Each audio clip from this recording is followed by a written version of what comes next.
We need to use our last project to win our next project. So what do we do at the end of a project?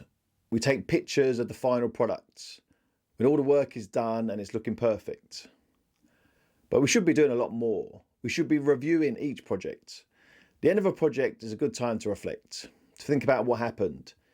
It's easy to focus on the things that went wrong on a project. We look at the lessons learned and look to improve, because this is what we tend to do during a project. As we go through the works, we tend to think about problems we need to solve. We focus on the problems instead of focusing on what's going well. But when we review a project, we need to do both.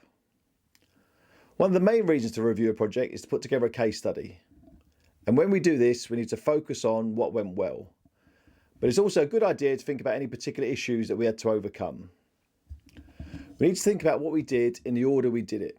What's the first thing we do when we get an order? What did we do before we get to site? Were there any opportunities to value engineer? Because when it comes to write a case study, we have to think about who the case study is for. The case study is for a potential client.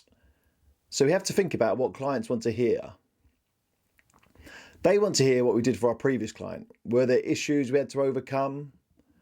Maybe we had a tight deadline, or budget constraints, or technical difficulties.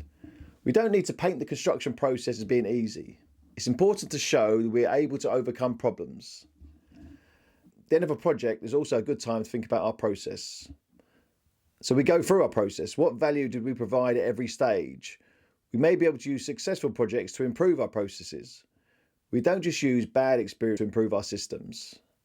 We have to go through the good and the bad and learn from our mistakes. Then we can share this knowledge within our company. We can use these case studies for marketing and business development. They provide proof of what our company can do. We can use these studies in proposals and presentations. We can also use them in online content.